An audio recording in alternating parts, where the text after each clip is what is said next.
Welcome to part 6 of our awesome Colorado hiking trip. This trip took place in July and August of 2024, and this is the last installment in the 6-part series. As usual, I am starting out with a Google Earth overview with our path highlighted in yellow. Along the way, we drive over 4 high mountain passes. First is Engineer Pass at 12,800 feet. After Engineer Pass, we stop by Animas Forks and tour the historic mining ghost town that is well preserved. After the Animas Forks ghost town, the second high mountain pass is California Pass at 12,960 feet. Near California Pass is Hurricane Pass at 12,730 feet, where we also get a very good look at Lake Como.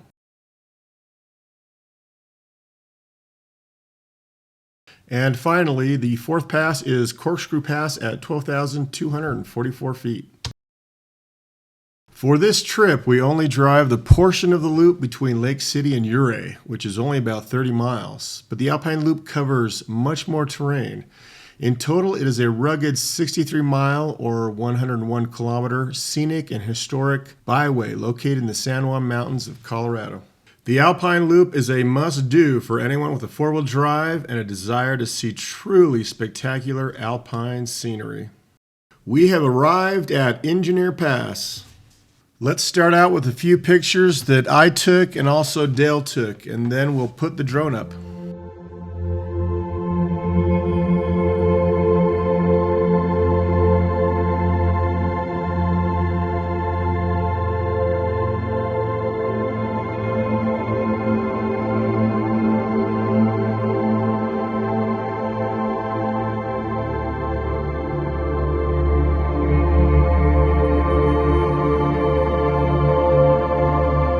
The drone is taking off at Engineer Pass, looking north toward Mount Sneffels. Mount Sneffels is the first 14er I hiked with my brother, and I love how pointy the peak is.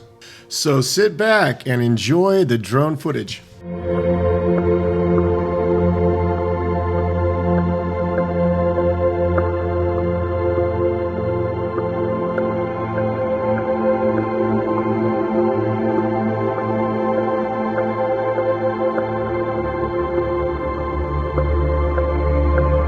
Here, the drone is looking east towards Uncompahgre and Wetterhorn, Uncompahgre being the highest peak in the San Juan Mountains.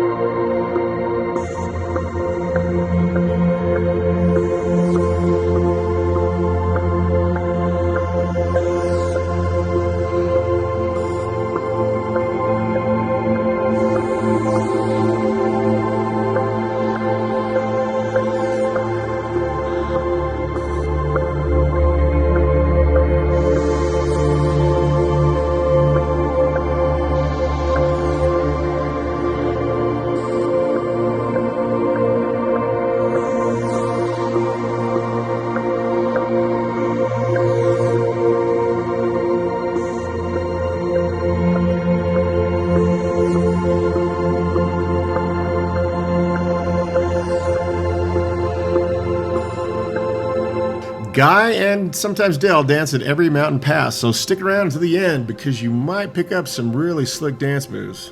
Here's a joke. Why don't skeletons ever dance at parties? Because they have no body to dance with.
are now making our way down from Engineer Pass to Animas Forks Ghost Town.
We have now arrived at Animas Forks Ghost Town, where I get some drone shots before we explore the town on foot.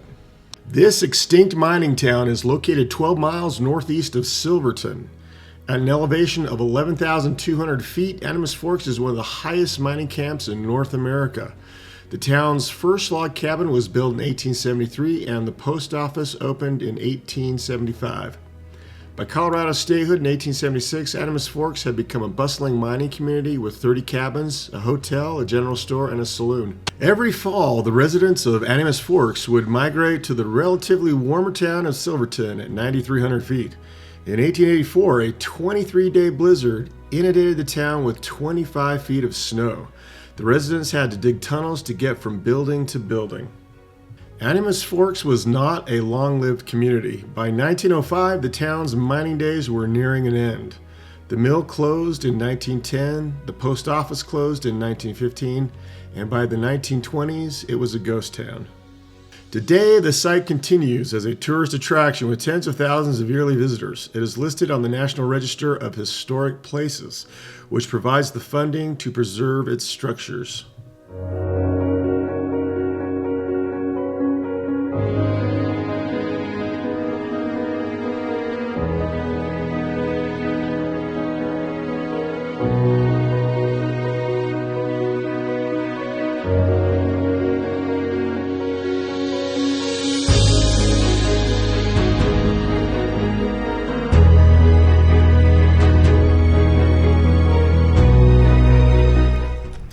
We have now arrived at Animas Forks Ghost Town, and we'll take an extensive look around.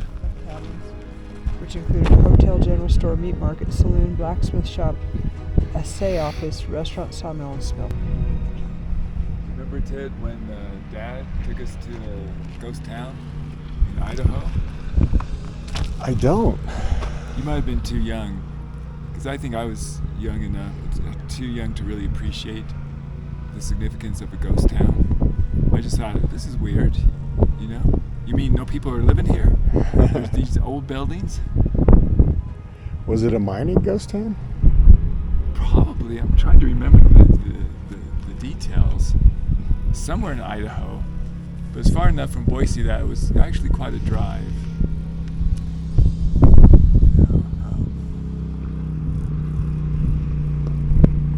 Remember when he took us to the sand dunes?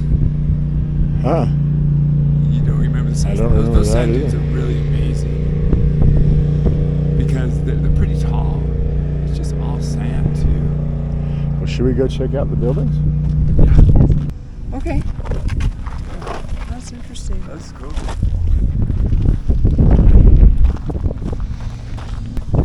Yeah, Or Yosemite. we enjoyed it. That was a lot of fun. Yeah.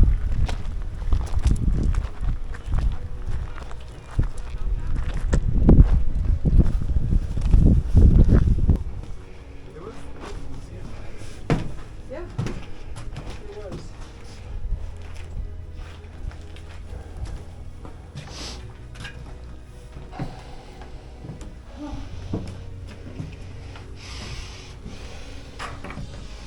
I remember there was also a store there. You could buy souvenirs.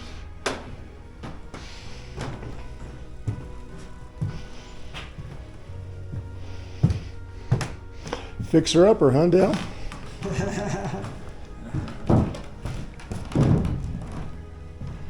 Looks like the roof's still intact though. So, yeah, you can stay here.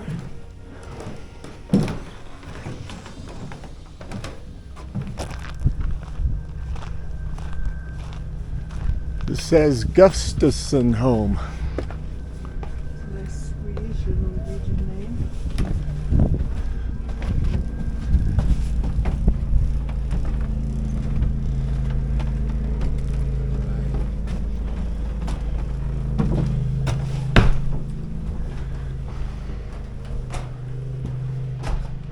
Huh.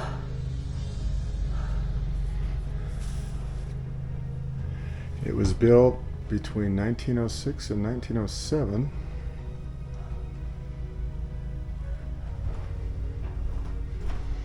And this house was sold in 1910 for $110. But still, Yeah, Charles came to Silverton from Sweden, and Elman came from Finland. There were 4 children.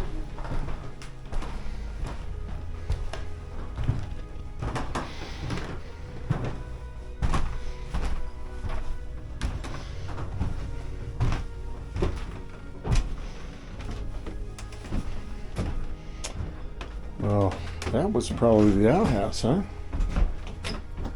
you know, this is a decent sized house for 1906. You know, several rooms. Yeah. Right? Wow, I bet it would be really cold though. There is no insulation. Oh man. They were tough back then, weren't they? Guys, this says, oh look at the cellar here. This says that this house was known for its indoor toilet. I think we found it. Yeah, which was actually just a hallway to the outhouse.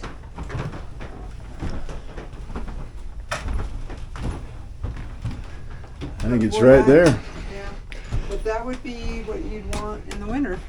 Just not have to get out, because they lived here during the winter, it says. You know, all the neighbors were jealous. Yeah. Oh man, they had indoor toilet.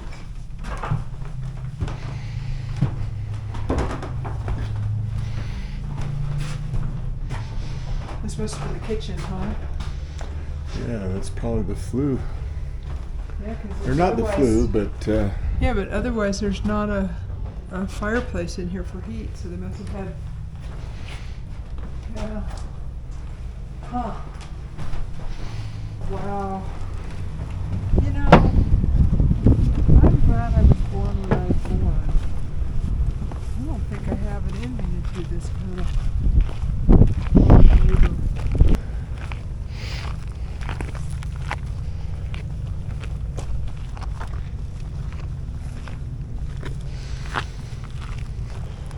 That was actually a pretty good sized house with lots of different rooms.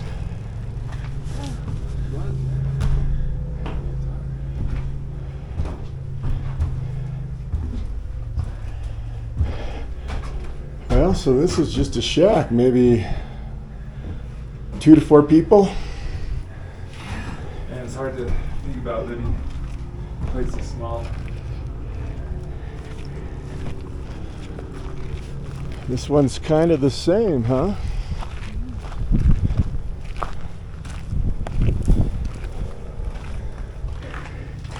Oh, but this has a dirt floor. Maybe it was taken out. Maybe.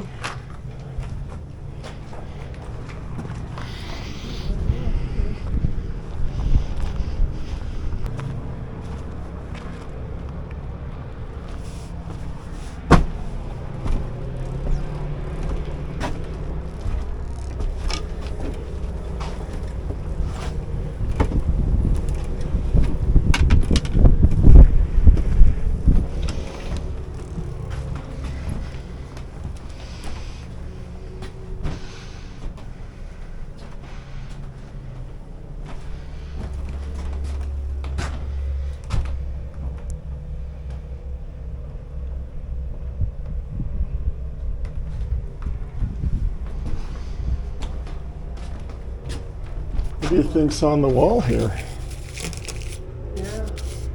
Is that some form of wallpaper?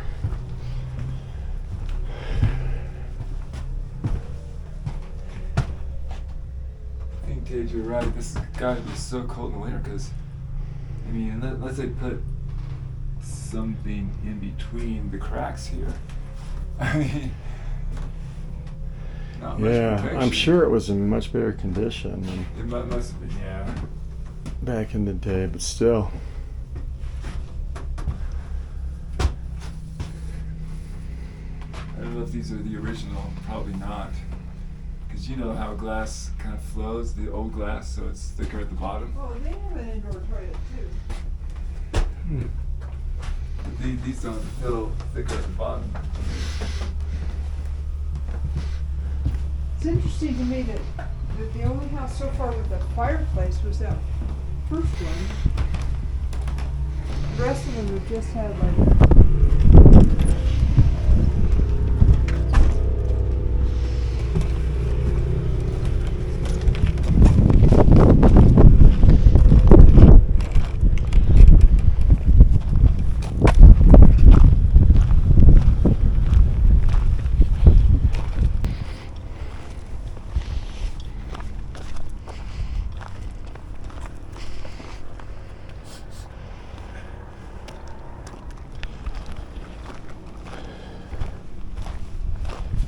This is the fancy one, huh? 2 stories. yeah. It says some of these people imagined the birth of a city built deep in the mountains with all the modern conveniences of telephone, telegraph, electric service, and narrow gauge railroad.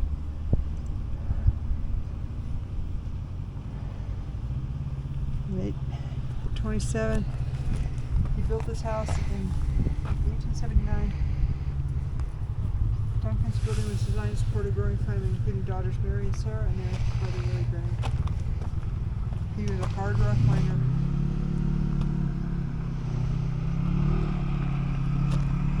Huh.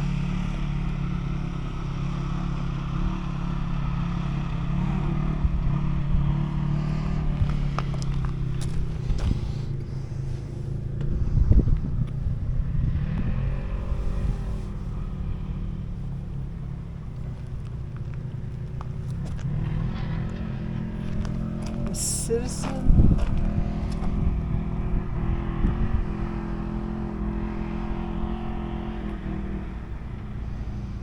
This poor lady skiing in a dress. Oh my goodness.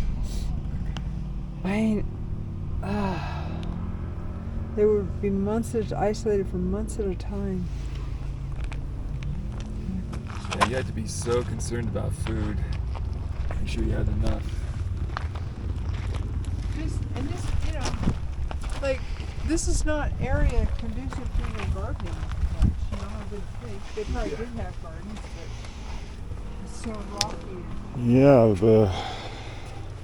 Dare we? Oh, I think we need to.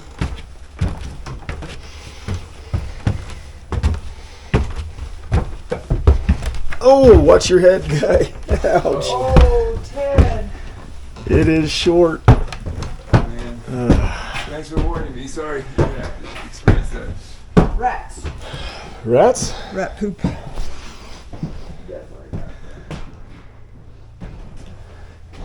it could be some other kind of rodent. I don't know. Maybe not rats. It might be chipmunks or something else, but that's definitely what that is. Wow.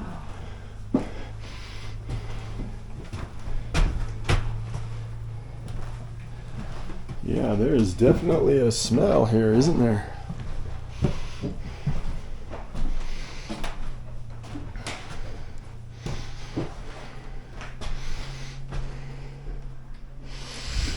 Well, this is the place I would like to live in. Yeah, this is the best one so far, right? Yeah.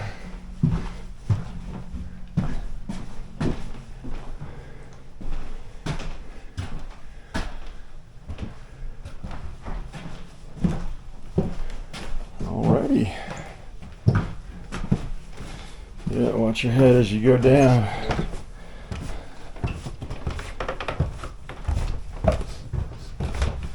We are now at California Pass at an elevation of 12,960 feet.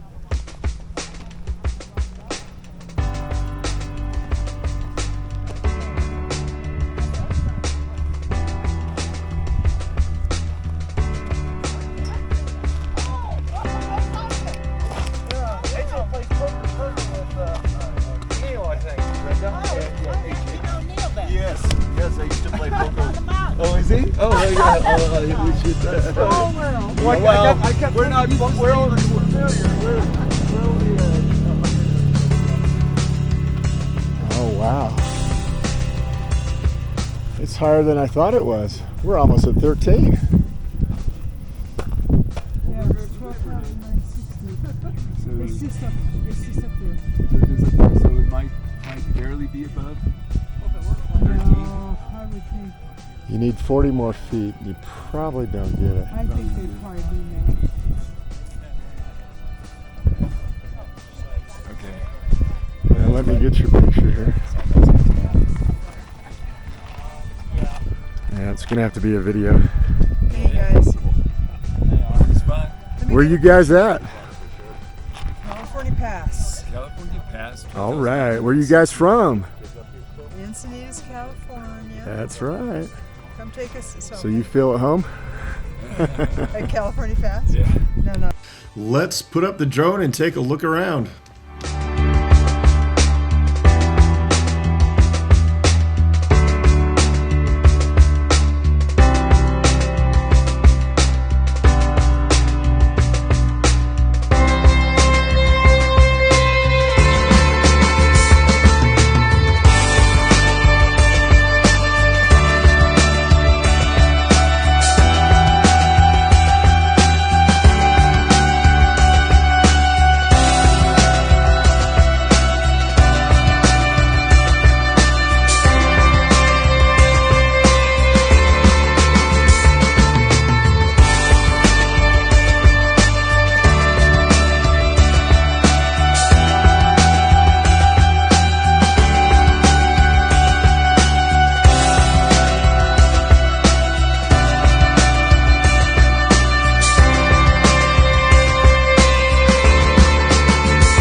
Yeah, so we're going to go down, and then we're going to go on that road and heads back up to another pass. I think that's called Hurricane Pass.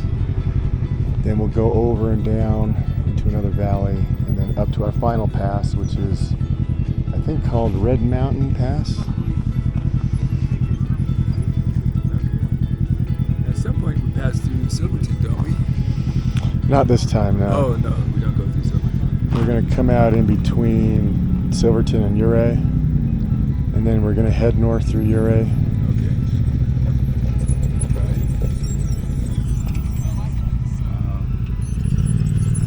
Love these 13ers. If there were a trail, it probably wouldn't be that difficult. Oh, let me show you something. So there's a road that goes right up to that saddle. No way. So I've been up to that saddle, and you can route find all the way to the top. I was thinking about doing that.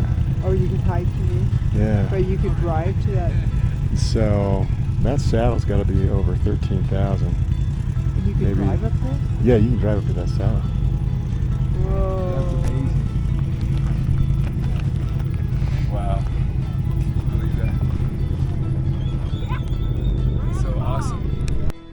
We are now leaving California Pass and heading toward Hurricane Pass with Lake Como down on the right.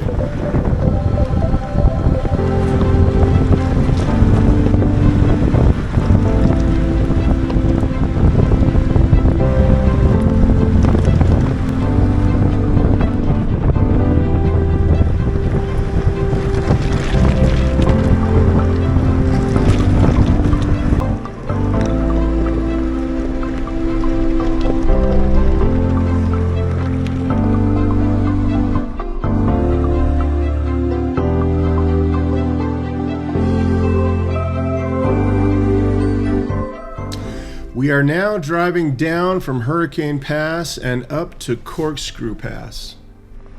How much footage do you have that you're viewing down from? How long? It's amazing. It is just amazing.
This is the drone taking off from the last high mountain pass called Corkscrew Pass.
We are now heading down from Corkscrew Pass to the paved road called $1 Million Highway, and then on to our final destination, Ouray.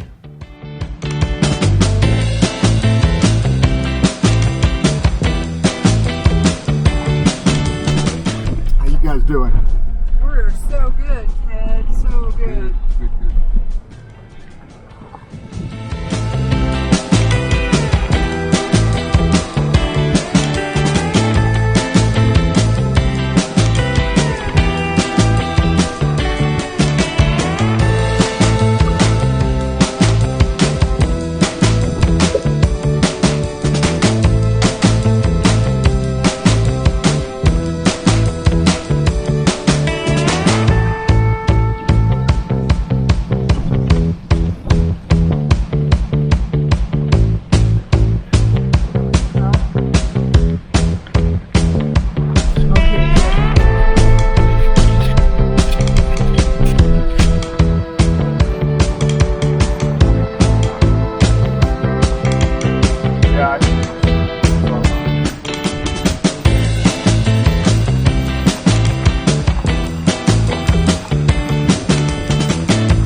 So this is called the $1 Million Highway because it cost $1 million way back in the day.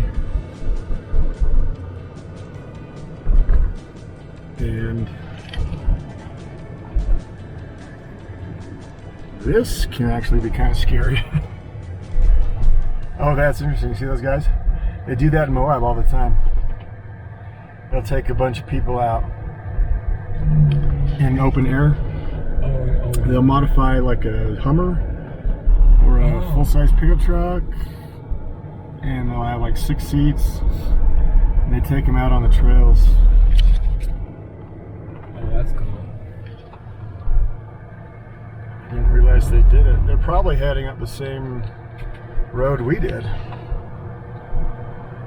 Yeah, I mean, we saw so many people, right?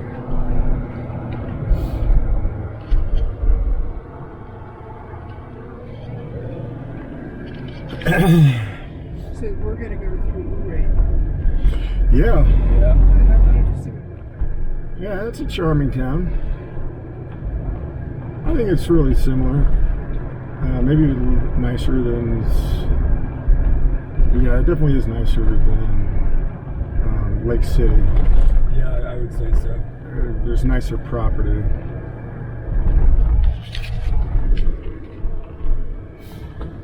And it's easier for most people to get to. You know, that funky Lake City cutoff. Where you have to have a pilot car that takes you through. Yeah.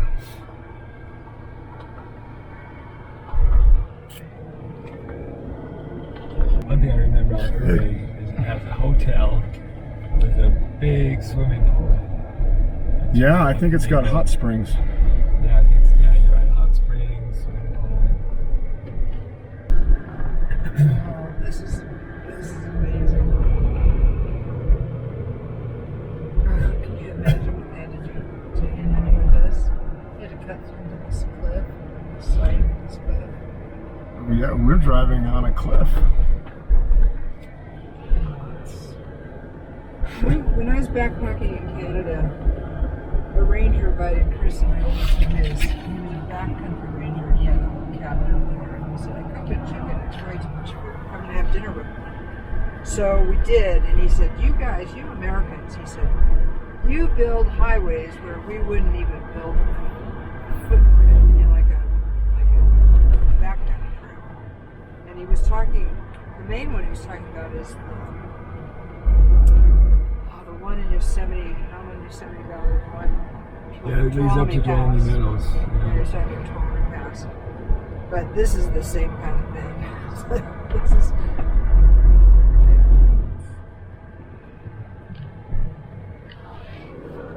Well, Canadians have a lot more land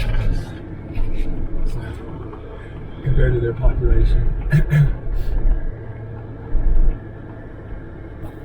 Did you know that Canada is a bigger country than the United States? By landmass. Yeah, by Oh, landmass. yeah. In a long shot, even if you include Alaska, right? Yeah, we got all include the all Yukon. 50 states. Or what's that? Northern Territories. There's Northwest Territories. There's all the way to the Arctic Circle. isn't it? Right.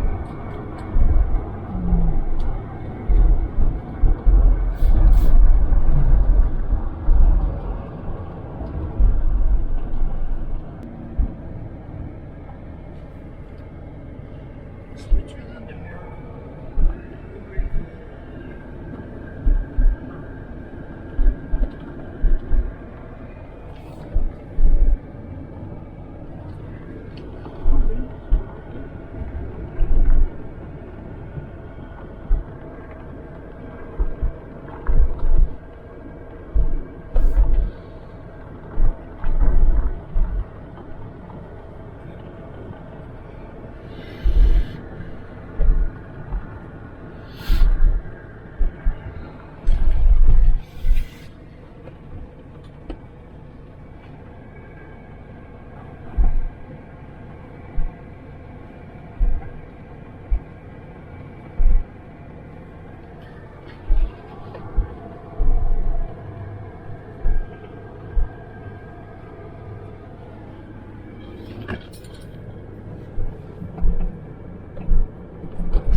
You want me to do that, Ted?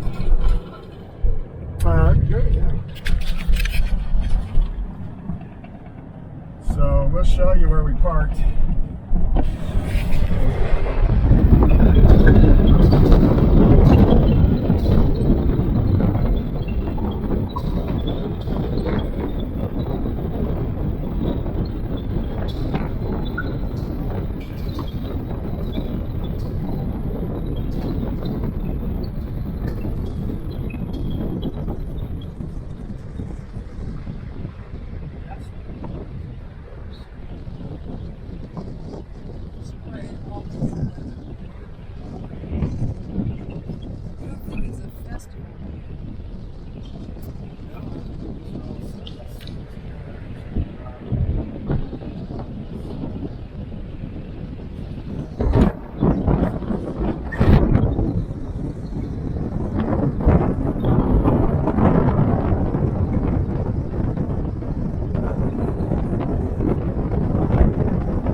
Shots up here.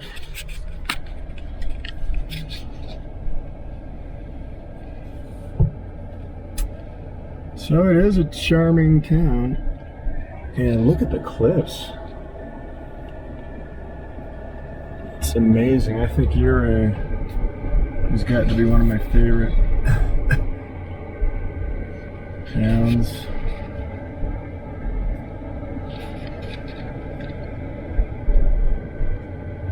This reminds me of more of Leadville. It does, doesn't it? Yeah. Leadville is better something like this. Although this one's cuter, I think it's kind of set more between the mountains. Yeah. It's a nice place to have lunch. Always got to be raking it in during the summer times. Not a place to park, huh? Right. Say Manitoba Springs. Yeah, exactly.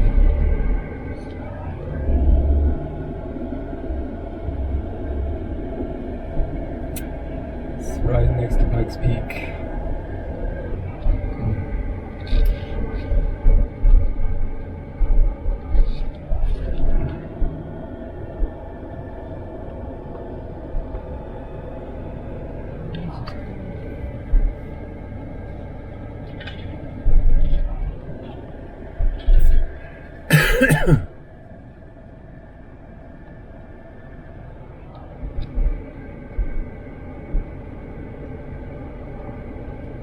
So let's see, somewhere off to the left, that hotel with a big pool. I think it's coming up still. Oh, there it is, right there. There it is. You have to take a look at this pool, hon. Oh, it's huge. I think it might be naturally heated. Yeah, hot springs.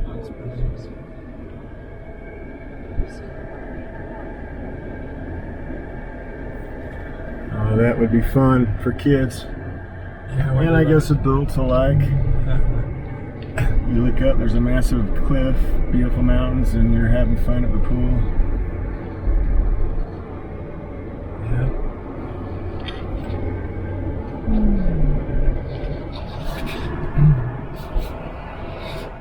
Well, we have come to the end of the 6-part Colorado hiking trip series. The trip was amazing, and I'm glad we could bring you along for the ride. Thanks for watching.